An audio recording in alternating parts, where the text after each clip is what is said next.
The Anthropocene Reviewed, Essays on a Human-Centered Planet by John Green. Picture this. You're rummaging through a drawer, hunting for something as mundane as chapstick.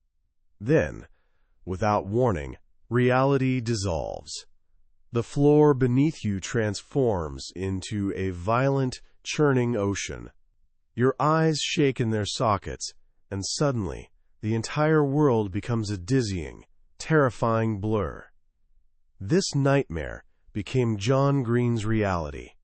Fresh off a grueling book tour for one of his bestsellers, he found himself rushed to the emergency room. For weeks on end, the world just wouldn't stop spinning. Doctors eventually diagnosed him with labyrinthitis, a brutal inner ear infection. Confined to his bed, unable to read, watch television, or even play with his kids, he had nothing but time to think. During those endless, disorienting days, something clicked. For years, he'd been crafting novels like The Fault in Our Stars and Turtles all the way down, pouring his anxieties and questions into fictional characters. He'd been, as he puts it, writing in code. But he was done with that. He wanted to speak plainly, directly. He wanted to explore how his small, ordinary life intersects with the massive, overwhelming forces shaping our modern existence. That's how the Anthropocene Reviewed was born. But this isn't a novel. It's a collection of essays that review, well, everything. Canada geese, the QWERTY keyboard, Diet Dr. Pepper, sunsets, the world's largest ball of paint. Using a simple 5-star rating system, he reviews pieces of our human-centered planet. This era scientists call the Anthropocene, where humanity has fundamentally reshaped Earth and its ecosystems. Along the way, he discovers something profound about how to actually live. By the end of this journey, you won't just know the stories behind these quirky reviews. You'll have a whole new lens for seeing the world. You'll understand the central paradox of 21st century existence. We're powerful enough to reshape the entire planet, yet somehow not nearly powerful enough to protect the people we love from pain and suffering. And you'll walk away with a tool for finding hope, not by pretending darkness doesn't exist, but by paying closer attention and learning to fall in love with a beautifully imperfect world. This isn't just a book summary. This is an exploration of what it means to be alive right here, right now. So where do we start? With a single insight that transformed everything. John Green's wife, Sarah, gave him advice that cracked the project wide open. He'd been writing these reviews as a detached critic, keeping a safe distance. But Sarah pointed out something crucial. In the Anthropocene, in this world we've all helped shape, there are no neutral observers. There are only participants. When we write reviews, she told him, we're really writing memoir. We're telling the story of our experience. With that realization, everything changed. He wasn't just reviewing Diet Dr. Pepper anymore. He was writing about his deeply personal, slightly irrational love for Diet Dr. Pepper. He stopped pretending to be an observer and embraced being a participant with his own story to tell. This shift unlocked the book's central question. What does it actually mean to be human right now? And Green explores this through one theme that flows through every essay like a river: the great paradox of human power. We first encounter this in his review of humanity's temporal range. I know it sounds academic, but stay with me. Temporal range just means how long a species has existed. Modern humans? We've been around for roughly 250,000 years. Sounds impressive until you learn that alpacas have existed for 10 million years, and the tuatara, a reptile from New Zealand, has been here for 240 million years. They've outlasted us by a factor of 1,000. Yet in our brief time here, we've become the single most powerful force on the planet. As Green's brother Hank once explained, If you're a 21st century river, desert, or polar bear, your biggest problem is people. We've radically reshaped Earth's climate and biodiversity. We've even escaped our planet's atmosphere. But here's the flip side of that paradox. We're not powerful enough to save the people we love from suffering. We can't stop the universe from being the universe. We can't stop illness from striking those closest to us. This tension of being simultaneously too powerful and not nearly powerful enough defines our age. Green sees this everywhere, even in something as ordinary as air conditioning. In one essay, he reviews the invention of AC. Willis Carrier created it in 1902, not for human comfort, but to solve a printing problem where humidity kept warping magazine pages. Today, air conditioning has fundamentally reshaped human civilization. It enabled population explosions in scorching places like Phoenix, Arizona, a city that somehow now has a professional ice hockey team. It allows safe storage of heat-sensitive medicines like insulin and antibiotics. But this comfort comes with a cost. Cooling our indoor spaces heats the outdoors. Air conditioning devours about 10% of global electricity, mostly from fossil fuels, which warms the planet, which makes us need more air conditioning. A vicious cycle. We're powerful enough to control our home's temperature, but apparently not powerful enough to stop warming the planet. That's the Anthropocene in a nutshell. We solve the immediate personal problem while struggling with the large systemic one. This paradox extends beyond technology to how we perceive the world itself. Take velociraptors, for instance. When you hear velociraptor, what image pops into your head? If you're like most people, you picture the Jurassic Park creature, a 6-foot-tall, scaly, terrifyingly intelligent predator from Montana. Green's 10-year-old brother uttered his first curse word in a theater, watching those velociraptors learn to open a door. He just muttered, "Oh shit." But nearly everything we think we know about velociraptors from that movie is wrong. The real Velociraptor mongoliensis lived in what's now Mongolia, not Montana. They weren't 6 feet tall. They were about turkey-sized. And they weren't scaly. They were covered in feathers. Paleontologists believe if they were alive today, we'd probably just think they were really weird-looking birds. They were likely scavengers, not apex predators. The creature in Jurassic Park was actually based on a different dinosaur, the Deinonychus. Writer Michael Crichton simply thought Velociraptor was, in his words, more dramatic. So our mental image of this creature reveals far more about us, our love for drama, our need for terrifying villains, than about the animal itself. We're powerful enough to resurrect a creature in our collective imagination and make it globally famous, but we do so by completely erasing what it actually was. Knowing the facts doesn't stop Green from picturing the movie monster. His brain, like ours, has been shaped by the story, not reality. This is the power we wield in the Anthropocene, the power to shape narratives, to decide what gets remembered and how. But this also reveals a path forward. If our power lies in the stories we tell, and what we choose to notice, then maybe the key to navigating our strange world is getting better at paying attention. This brings us to the heart of the book, reviews of the mundane, the artificial, and the overlooked. One of Green's mentors, the late writer Amy Krauss Rosenthal, once wrote, "For anyone trying to discern what to do with their life, pay attention to what you pay attention to. That's pretty much all the info you need." For Green, his attention had become scattered, his world chaotic and overwhelming. The reviews became a practice in paying attention, and he starts with something many might consider trivial: Diet Dr. Pepper.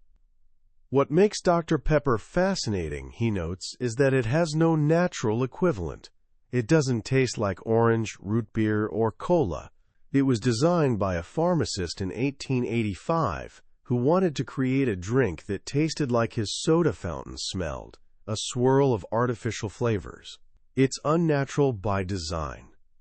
And Green loves it for exactly that. He writes, "Each time I drink Diet Dr. Pepper, I am newly astonished.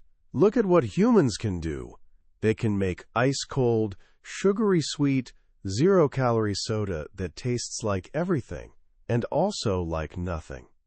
For him, Diet Dr. Pepper isn't just a drink. It's a faint shadow of a proper vice. He used to smoke compulsively, and after quitting, he felt he needed some small, self-destructive habit to satisfy that part of his subconscious. Drinking Diet Dr. Pepper is like offering a sacrifice. It's the soda that tastes more like the Anthropocene than any other. He's paying attention to what he pays attention to, and in doing so, he finds a complex story about human ingenuity, addiction, and the strange beauty of the artificial. He gives Diet Dr. Pepper 4 stars. He brings this same focused attention to scratch and sniff stickers. He recalls having a sticker book as a child, and how those powerful artificial scents of pizza or banana became a refuge. In middle school, while being bullied, he'd retreat to his room, scratch the stickers, and inhale. The scratch, sniff banana didn't smell like a real banana. It smelled like the platonic ideal of a banana. It was comfort in concentrated form. Then he reveals something startling. He still has that sticker album. And those stickers, after more than 30 years, still erupt with scent when scratched. They're made through microencapsulation, where tiny droplets of scented oil are sealed in microscopic capsules that only break when you scratch them. This leads to a profound realization. It's possible that a smell might disappear from the real world before the microencapsulated version does. He writes, "The last time anyone smells a banana, it might be via a scratch, sniff sticker. Suddenly, a silly childhood toy becomes a meditation on memory, time, and the strange relationship between natural and artificial." He gives scratch, sniff stickers 3.5 stars. This way of seeing continues with his review of the QWERTY keyboard. We all use it daily, but have you ever wondered why the letters are arranged this way? It's not alphabetical. The most common letters, E and T, aren't even on the home row where your fingers rest. The story, as Green tells it, perfectly exemplifies how innovation actually happens. It's not a single genius like Thomas Edison having a light bulb moment. The QWERTY keyboard resulted from a long, messy, collaborative process involving a Wisconsin politician, telegraph operators, stenographers, and even a passionate vegetarian who survived on raw apples.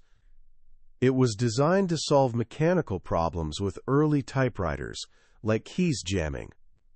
While other supposedly more efficient keyboard layouts have been invented since, like the Dvorak keyboard, none have replaced QWERTY. Why?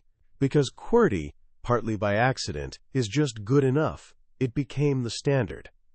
For Green, the QWERTY keyboard is deeply personal. As a kid, he had terrible handwriting but was a fantastic typist. Typing was one of the first things he was ever good at. On the early internet, typing let him connect with people without revealing how scared or awkward he felt in real life. He writes, "When I could no longer bear to be myself, I was able to become for a while a series of keys struck in quick succession. What started as a keyboard review becomes a powerful story about identity, insecurity, and the tools we use to find our voice." He gives the QWERTY keyboard 4 stars. Through these reviews, a pattern emerges. By paying close attention to the ordinary, John Green finds the extraordinary.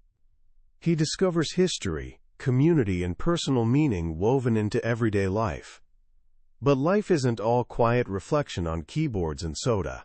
It's also about shared joy, shared struggle, and the communities that hold us together.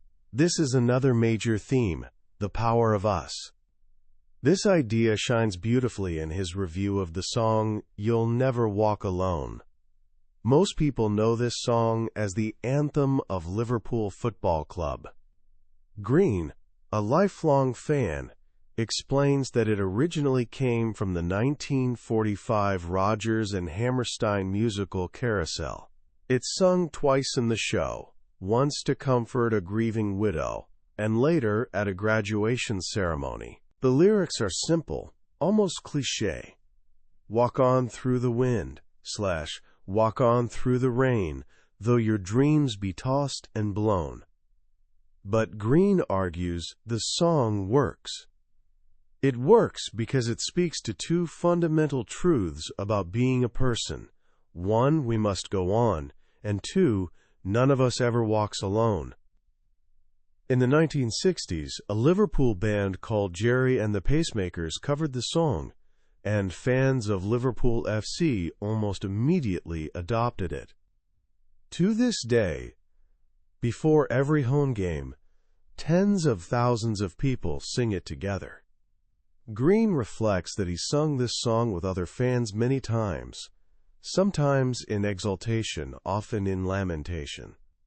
It works as a funeral song, a graduation song, and a We Just Won the Championship song. It's about sticking together, whether you're in the middle of a storm or walking toward a golden sky. It asserts unity in sorrow and triumph. The community singing it makes the song great.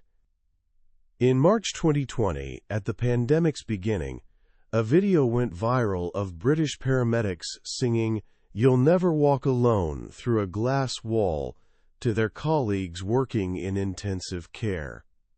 They were singing to give them courage. What a word that is, Green writes, on courage. Though our dreams be tossed and blown, still we sing ourselves and one another into courage. He gives You'll Never Walk Alone 4.5 stars.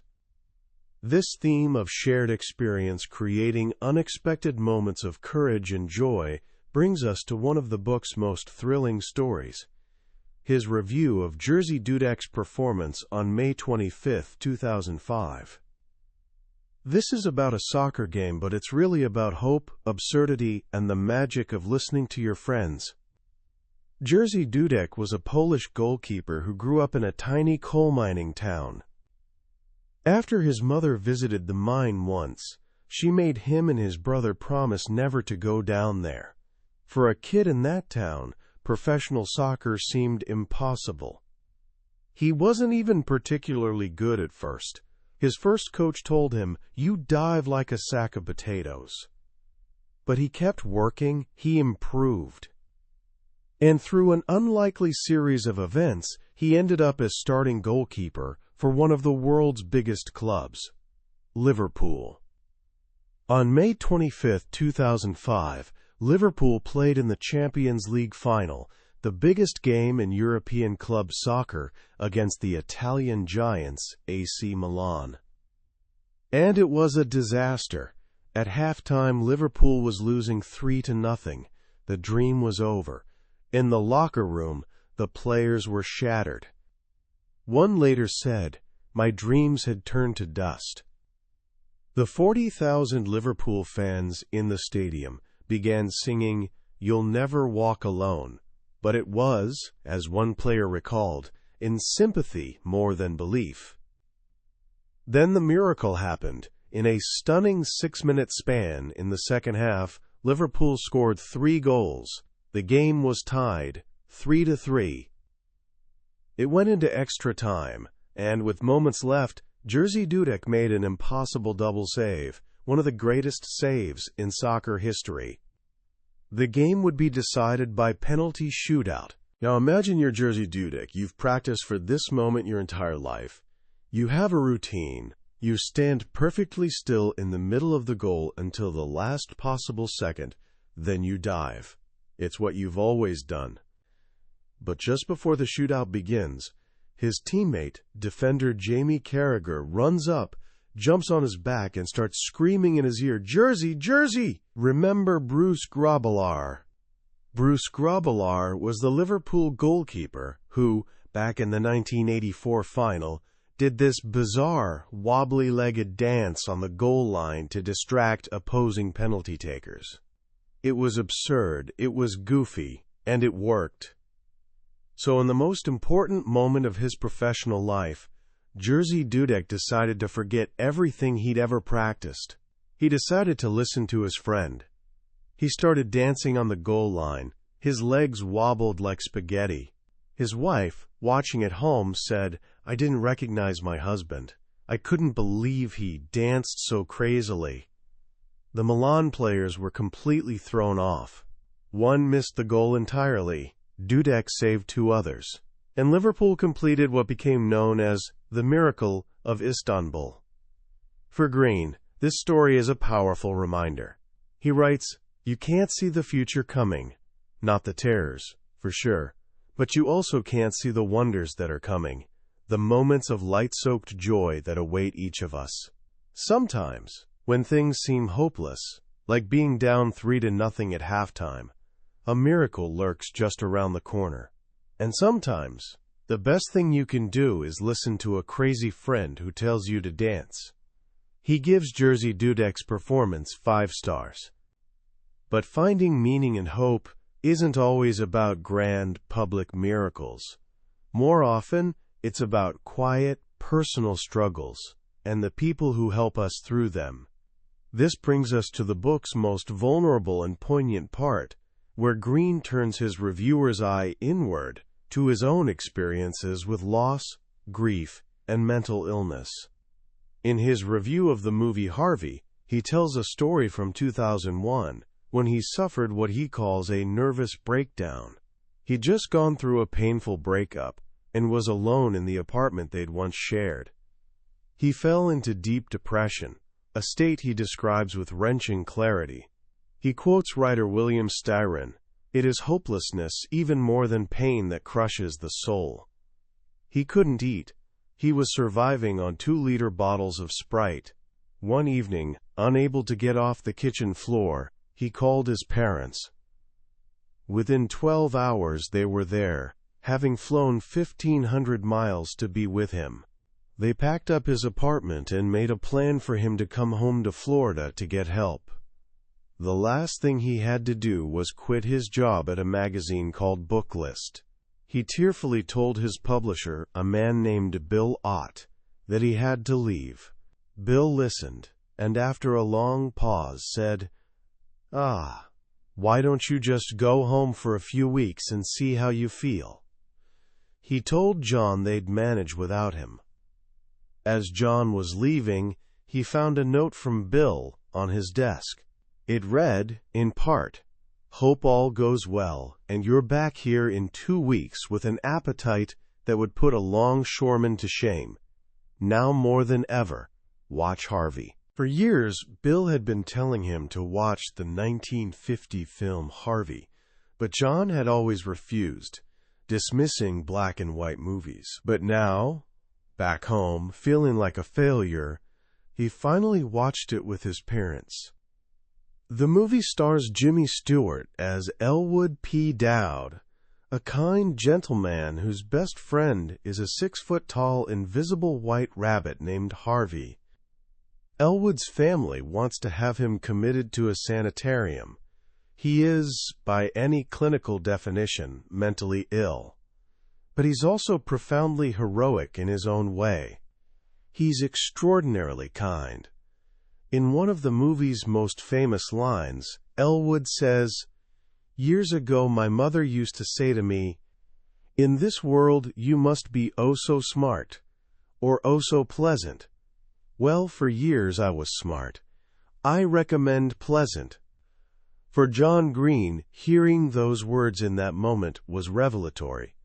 He writes, "I don't believe in epiphanies, but I'll tell you this, I have never felt quite as hopeless since watching Harvey as I did just before I watched it."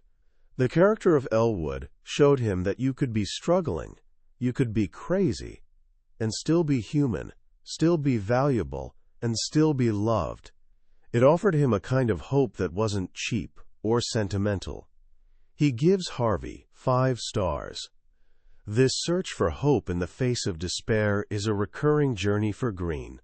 In another essay, he reviews sycamore trees and describes a mental game his brain sometimes plays called "What's Even the Point?" When this game begins, a blizzard of blinding, frozen white light descends upon him. The universe doesn't care that he's here. Making art is just decorating. Falling in love is just a desperate attempt to stave off loneliness. All of it is pointless. Despair, he notes, is unproductive. All it can make is more of itself. When he's in that state, he can't find a way out. But then one day, the blizzard subsides. He's walking in a park with his children, and his son points to 2 squirrels racing up an immense American sycamore tree, with its white, peeling bark and leaves bigger than dinner plates. And he simply thinks, "God, that's a beautiful tree." He looks up at it, feeling the solace of its shade, and realizes that's the point. The beauty of the tree, the relief of its shade, the feel of his son's hand in his, that is the point. The game ends, not with a grand philosophical argument, but with a simple moment of attention and gratitude. He gives sycamore trees 5 stars. This idea of finding meaning not in some grand ultimate purpose, but in the act of living and participating, leads us to one of the book's most beautiful and emblematic essays, his review of The World's Largest Ball of Paint. Located in Alexandria, Indiana, the Ball of Paint was started in 1977 by a man named Mike Carmichael and his 3-year-old son. They painted a baseball, and then they just kept painting it. Over 40 years later, the ball has more than 26,000 layers of paint and weighs 2.5 tons. Every year, thousands of strangers visit and add their own layer. For Green, this ball of paint becomes a powerful metaphor for art and for life itself. We're often taught to think of history and art as the story of individual geniuses, Michelangelo, Newton, Shakespeare. But Green argues this is misguided. Even the greatest genius accomplishes very little alone. Progress and creation are almost always collaborative. Life, he suggests, is like the world's largest ball of paint. He writes, "You carefully choose your colors, and then you add your layer as best you can. In time, it gets painted over, and eventually, maybe nobody knows about it except for you. But that doesn't mean your layer of paint is irrelevant or a failure. You have permanently, if slightly, changed the larger sphere." This, for him, is what art is. This is what life is. It's not about forging some immortal masterpiece. It's about picking a color, adding your layer, and participating in the strange, beautiful collective project of being human. Knowing your layer will soon be painted over, and painting anyway. He gives The World's Largest Ball of Paint 4 stars. Perhaps the most powerful and haunting essay in the collection is the final one, a review of a photograph titled 3 Farmers on Their Way to a Dance. The photograph was taken in 1914 by German photographer August Sander. It shows 3 young men in their best suits, holding canes, with hats cocked. They're standing on a muddy country path, looking over their shoulders at the camera, as if they've only paused for a moment on their way to something wonderful.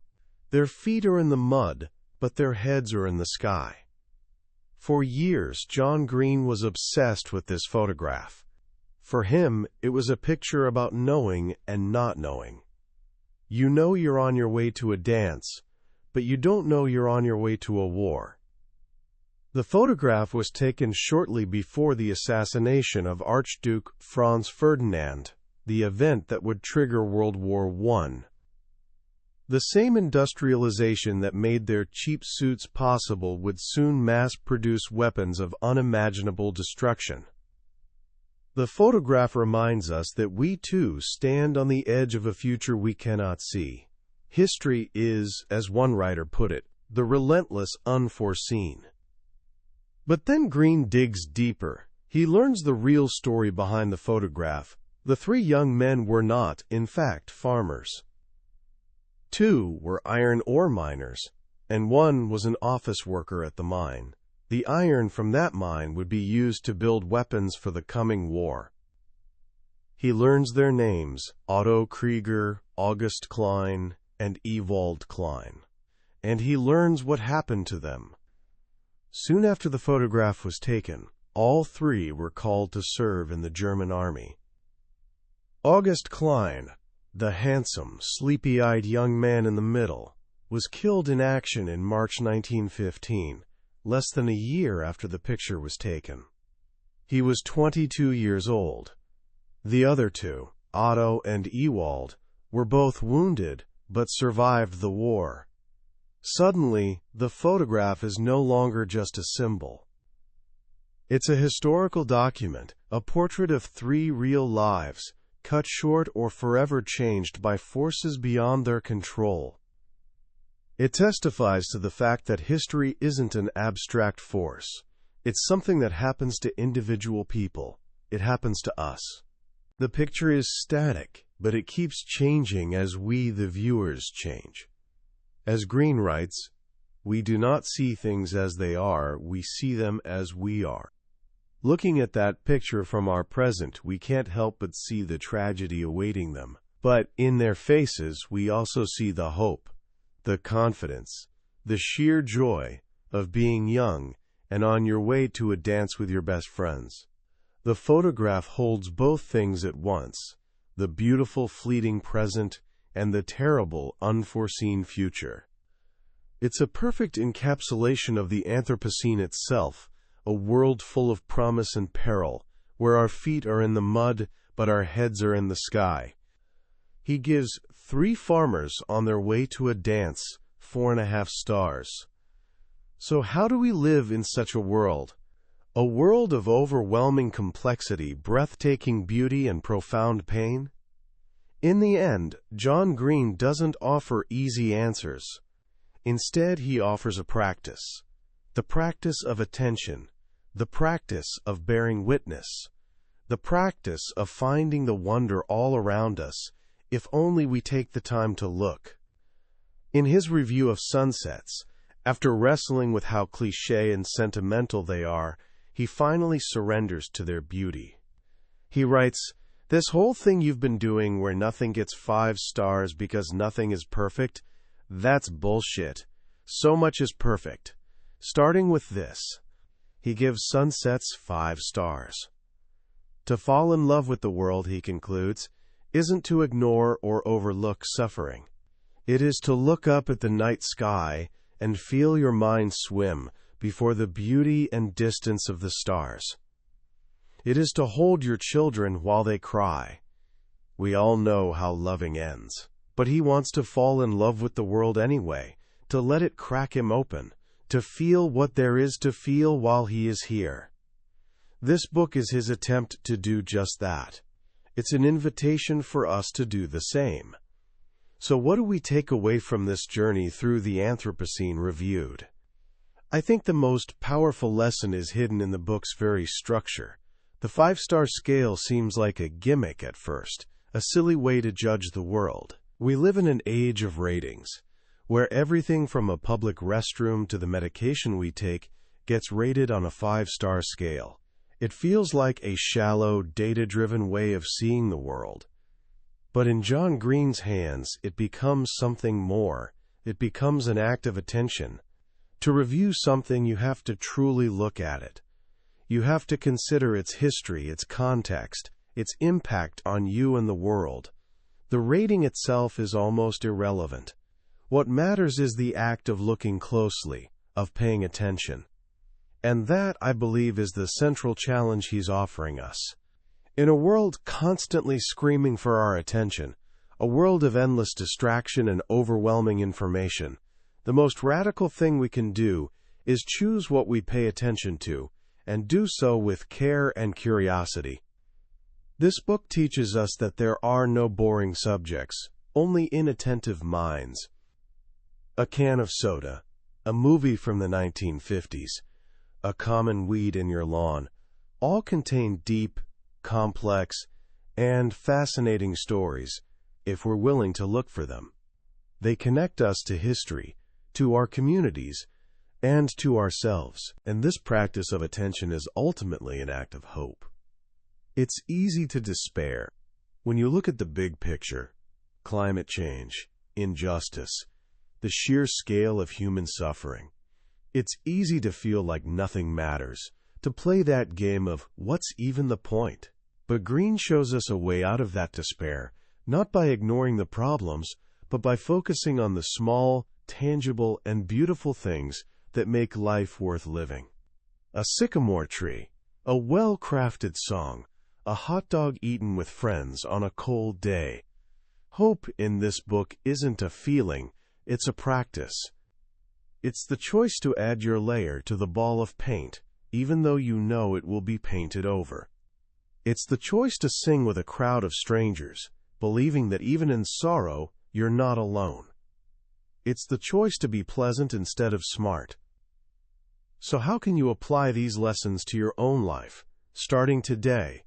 Here are a few simple ideas. First, for the next week, try paying attention to what you pay attention to.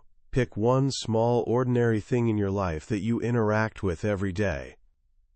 Maybe it's your favorite pair of sneakers, the brand of coffee you drink, or the route you take to school. Just get curious about it.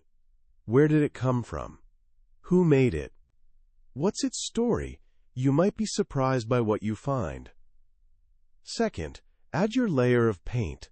Do one small, creative thing this week, not for an audience or for a grade, but just for yourself. Write a poem you'll never show anyone. Doodle in the margins of your notebook. Help a friend with a project. Contribute something to the world, however small, knowing that your contribution matters simply because you made it. You are changing the sphere. And finally, find a third thing. The book talks about how relationships are strengthened when two people can look together at a third thing: a piece of art, a book, a sunset. Find a third thing to share with someone you care about. Watch a movie together, and really talk about it. Read the same book.